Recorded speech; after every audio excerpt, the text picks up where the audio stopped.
While not perfect, it's a version of Cyberpunk we are very proud of. It's a version we were very proud of, mais on n'était pas assez fiers pour laisser les reviewers vous montrer leur propre footage du jeu.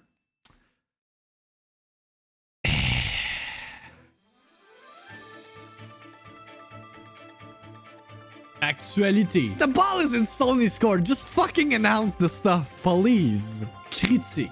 En tout cas, the user score sur Metacritic est à 2.6. Rumeur. I don't know. I'm just sharing this on the internet. Discussion. C'est pas n'importe quel jeu là, c'est fucking Halo, ok? Réaction. Nintendo, what the fuck are you doing? La VIICTIIMINUTE. Avec Victim. Alright, c'est le temps de la VIICTIIMINUTE où est-ce qu'on parle de Cyberpunk. Hier, ça a été une grande surprise, ça. CDPR, ben le co-fondateur de CDPR, Marcin Iwinski, a sorti une vidéo. Hier, ils ont décidé de opt-out du JPEG. Là, ils sont allés pour le format vidéo. Fait que ça, ils ont sorti une vidéo détaillant un peu plus leur explication de pourquoi l'état de Cyberpunk était autant désastreux sur console, puis leurs engagements pour la prochaine année. And I don't know, man, cette vidéo-là, là, ben juste là, vous pouvez voir dans la face de Mr.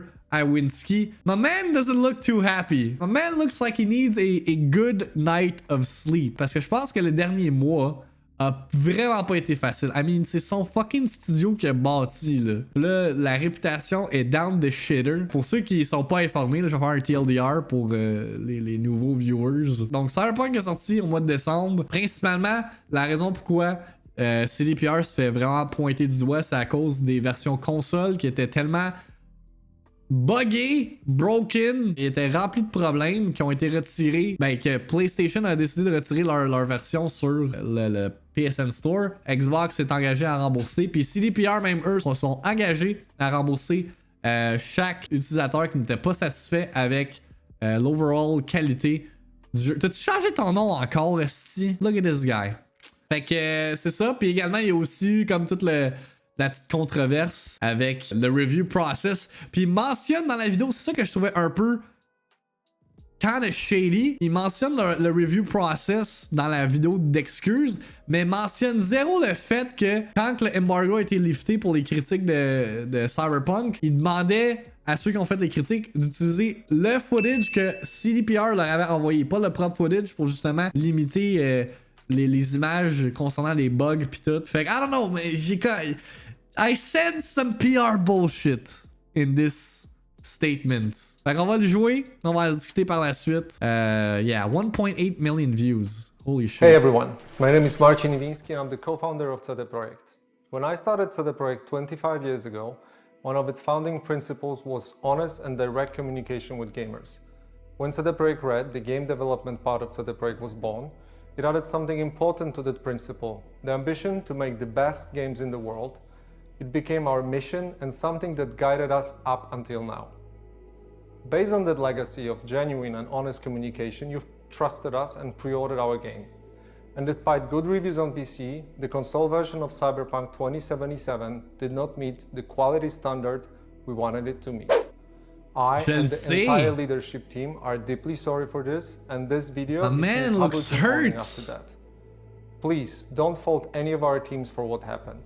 They all are incredibly talented and hardworking. Myself and the board are the final decision makers, and it was our call to release the game. C'est comme ça, moi je suis content qu'il acknowledge le fait que comme ce n'est pas la faute des développeurs, c'est ma faute ainsi que toutes mes executive people qui m'accompagnent. Parce que, encore une fois, comme je l'ai mentionné à maintes une reprises, je pense que si la décision revenait des développeurs, ils auraient fait comme, dude, we can't release this. It's broken. Mais fallait qu'ils meet leur estimé ou leur échéancier, whatever. Est-ce que ça valait la peine? Oui, le jeu s'est bien vendu. Ils ont sûrement fait un shitload de cash, mais est-ce que ça valait la peine de ruiner leur réputation puis de perdre d'autres millions de dollars en refunds? Puis là, encore plus que là, ils sont sous investigation du gouvernement polonais. I don't think so. I don't think so. Although, believe me, we never ever intended for anything like this to happen. I assure you that we'll do our best to regain your trust. Yeah, I don't know about that. Now I'd like to tell you how the situation looked like from the inside.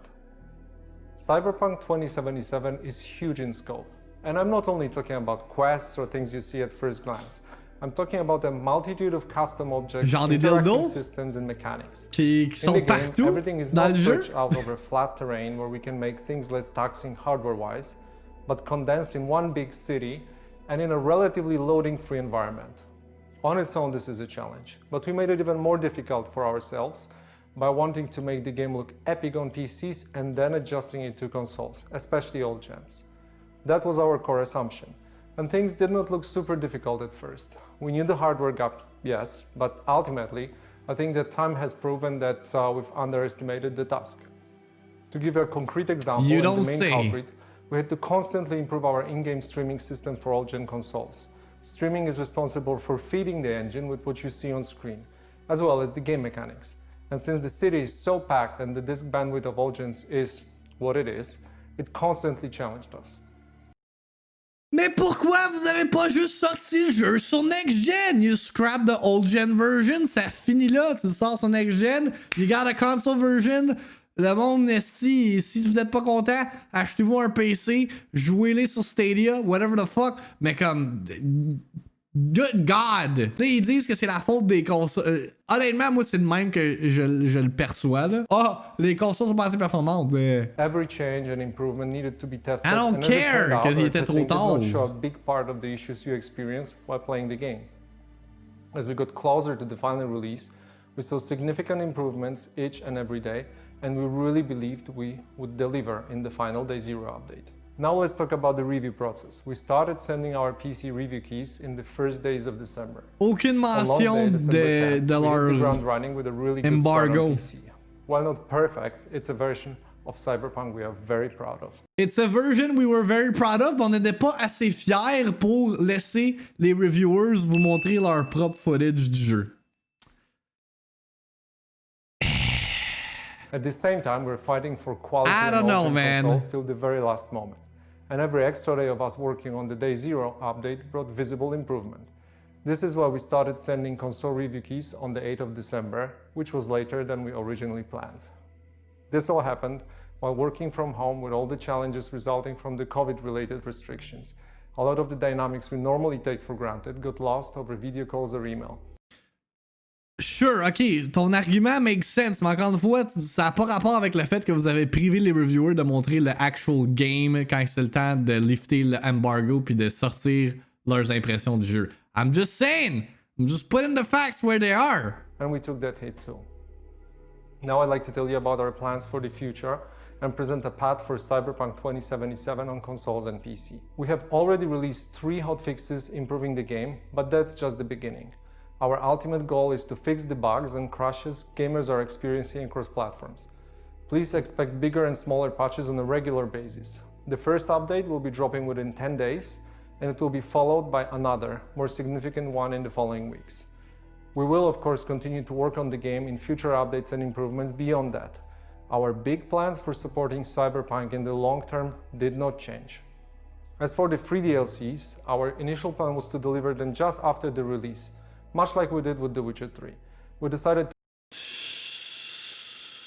Ça là, pourquoi c'est rien de même, c'est parce que on sait pas quand on va les avoir. Encore une fois, je réitère mon point d'il y a jadis, comme prenez le temps de fixer votre fucking game avant de nous garrocher du contenu additionnel, du multiplayer, puis la version next-gen, tu sais, comme si la version next-gen sort, puis elle aussi est autant buggée, vous êtes pas plus avancé, là, tu sais. To focus on the most important fixes and updates first, and we'll be releasing the DLCs afterwards. Expect more information in the upcoming months. For those of you playing on next-gen consoles in back compatibility, you can still expect the free next-gen update for Xbox Series consoles and PlayStation 5 arriving in 2021. On sait pas plus. On savait déjà qu'il y avait le next-gen version qui s'en venait en 2021, mais là, tu sais, il dit « We're aiming at the second half of the year ». Fait que pas avant, genre... Pas avant juin facile, là. Half of the year. I'd like to end this video by assuring you that we treat this entire situation very seriously and are working hard to make it right. The guiding principles of our company are still core to what we do. We still want to make amazing games and have an open communication with you, our players. For now, our immediate focus is to work hard on making sure you enjoy Cyberpunk 2077 regardless of platform. Beyond Cyberpunk, we have many plans for the future, which we'll share more about when we're ready. Thank you for taking the time to watch this video. Fait que ça, c'était la déclaration de Mr. Marcin Iwinski. Ou Iwinski, excusez. Puis j'ai des industry opinions suite à ça. On a Mr. Imran Khan qui dit Hey, this sucks. They blame QA, seemingly lie about how much they were aware of console performance, and frequently refer it to as old consoles as if current gen systems didn't come out 3 weeks before the game released. He has a point. Dan Stapleton, qui est le reviews editor pour IGN, qui dit One clarification, on this video, IGN did not receive Cyberpunk console codes until the morning of December 10th, not the 8th as stated in the video. It's possible CDPR was sending console codes to outlets who didn't review on PC on that date, though. See? When the facts are there, it looks bad. Pour vrai, it looks pretty bad. Ouais, mais la PS4, c'est une old console. On était les premiers à le dire. Oui, non, c'est sûr. Mais comme, tu sais, que le jeu soit downgradé pour console, c'est totally fine. Tu sais, je suis conscient que les spécifications sont différentes. Mais de là à ce qu'il ne soit pas fonctionnel, c'est un autre problème. Dans mon cœur naïf, ils peuvent encore se redeem s'ils sortent un autre masterpiece as Witcher 3. Sinon, je les considère juste comme toutes les autres maintenant. Mais tu sais, c'est ça. Ils disent qu'ils s'engagent à regagner la confiance des joueurs, mais how the fuck do you do that? Oui, la next-gen version s'en vient dans 6 mois, 8 mois, whatever, mais comme est-ce que le monde va care à jouer à Cyberpunk rendu là? Tu sais, s'ils sortent leur next-gen update dans la période d'automne, quand on va avoir Metroid Prime 4 puis Breath of the Wild 2, I can give two shits about playing Cyberpunk. I'm gonna be hyped for other games, tu sais. Puis à chaque fois qu'on parle de Cyberpunk ces temps-ci, c'est rien de positif. Tu regardes les commentaires. Get better hardware. What do people expect in 7-year-old hardware? The 7-year-old hardware? CDPR releases game, mad. CDPR apologizes, mad. CDPR releases 3 hotfixes, mad. CDPR announces 2 major patches, mad. CDPR makes an even longer apology talking about what they did wrong, and they will fix the game, fans mad. Either you need a new QA team or you're full of shit. Damn. No way any remotely competent person would have been able to playtest Cyberpunk pre-launch where reviewers were made aware of the problems and fixes that were coming and not find these issues. This isn't a, oh, we mismanaged the scope situation. You lied, you said it ran well, yet it didn't at all. The game wasn't ready, yet you said it had gone gold and then delayed it again because it wasn't ready and you knew it. I like this guy. He has a good point. The only thing keeping you from tearing up your asshole is the illusion you've built up that you somehow care for players, yet you're just the next AAA game dev company like the others. You say you leave greed to others, well, you're the others. Fuck. That was a fire take there. What can I tell you? The game, genre, pour vrai, on dirait que tout a été dit.